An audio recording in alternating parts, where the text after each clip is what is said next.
Santiago Bernabeu. Now the countries are locked at the top of World Cup qualifier Group G. They've both taken 16 points from the first five games, so this means that this is a huge match. Having said that, I have to say that, you know, I would still expect both teams to qualify no matter what happens tonight, but you just never know with the playoffs.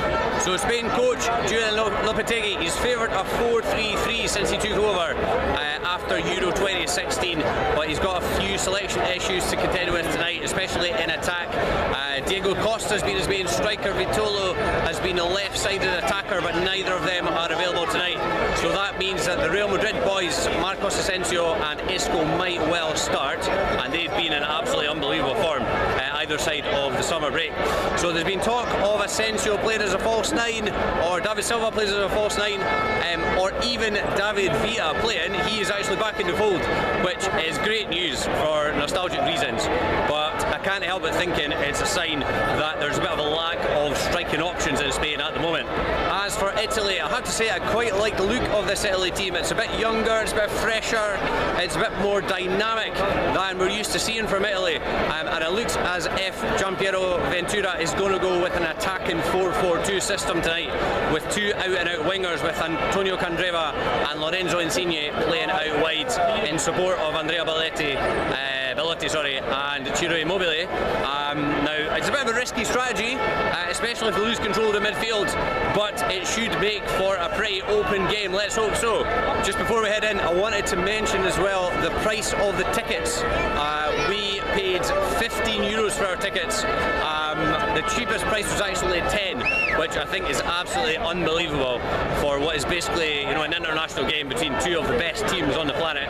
Also, the Santiago Bernabeu, the location is really brilliant.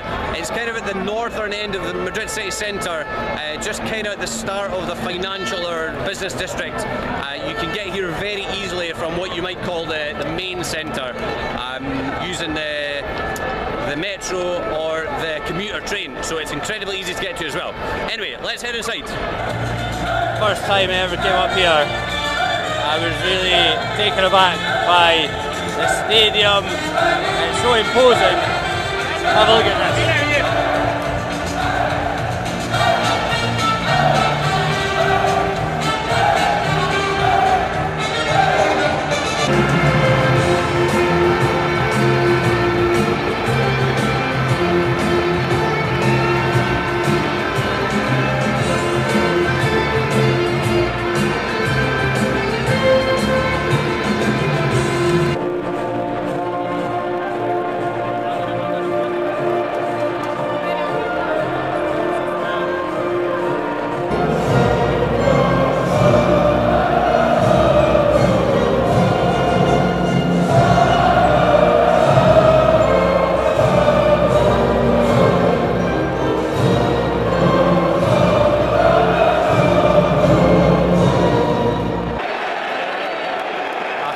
Seconds, Piqué started unsurprisingly getting booed by the fans in Madrid, and now they're chanting his name. Listen, here we go.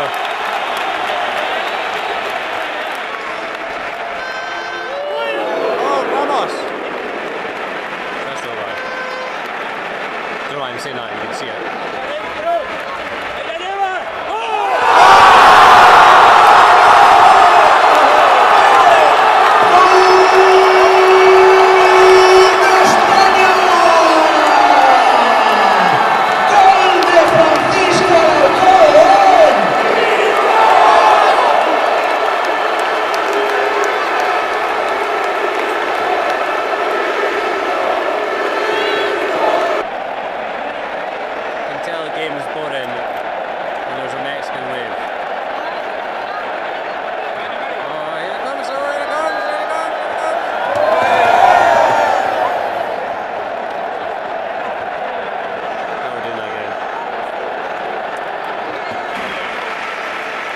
Nearly 2-0, and we didn't even notice because they were too busy doing the Mexican wave.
up when you need them.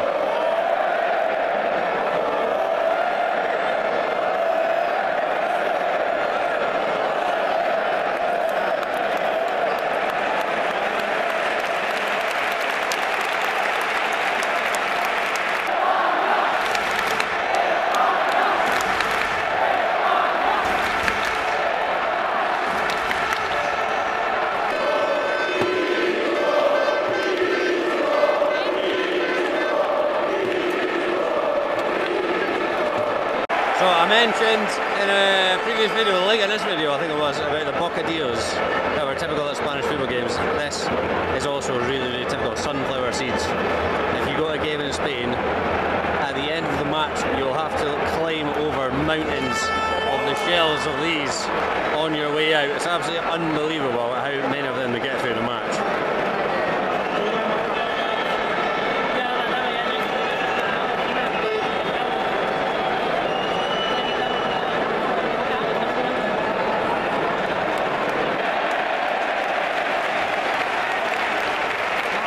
God, Isco is so good. It's like watching Matty Phillips last night.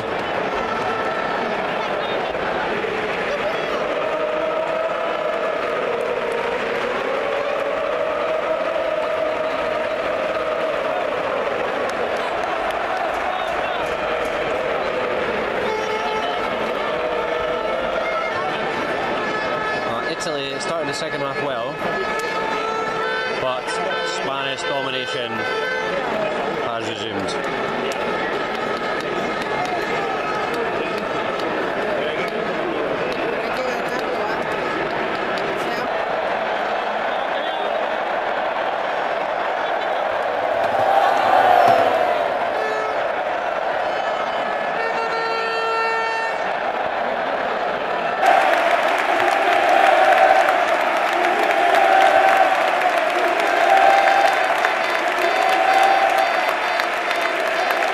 Y entra con el 9, Morata.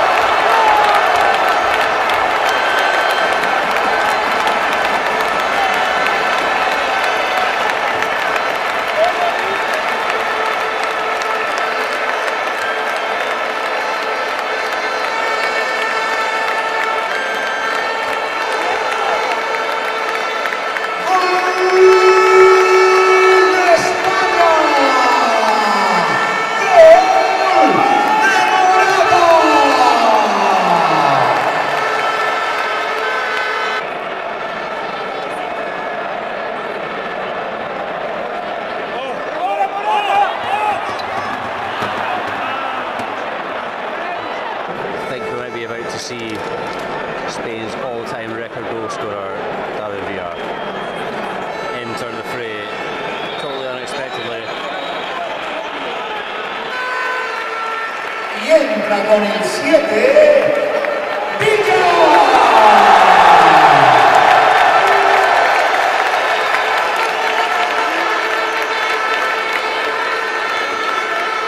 That was a bigger cheer than any of the goals. Oh my god.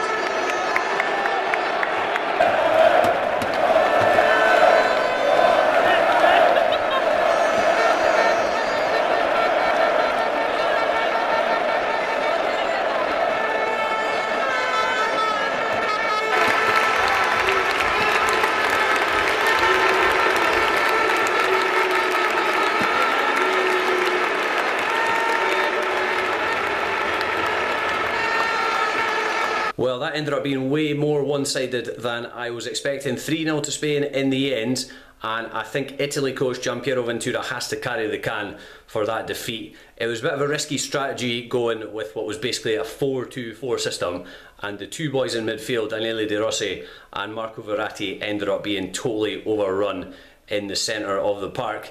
Spain, unsurprisingly, had 5 or 6 guys in there at different points. And yeah, David Silva was dropping deep into midfield. He started as a lone striker, or the false 9, or whatever you want to call it.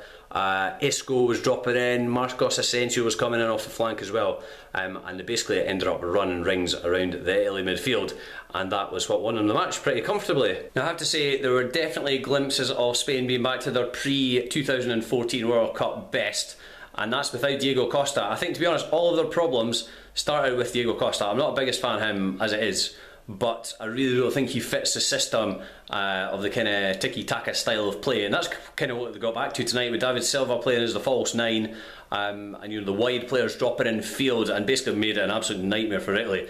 So as I said before, Julian Lopetegui has really been keen to start with Diego Costa up front, but I'm wondering if tonight's game might have given him some food for thought for the future. Right, the answer to the quiz question from the previous video, so that's not the last video, it was one before.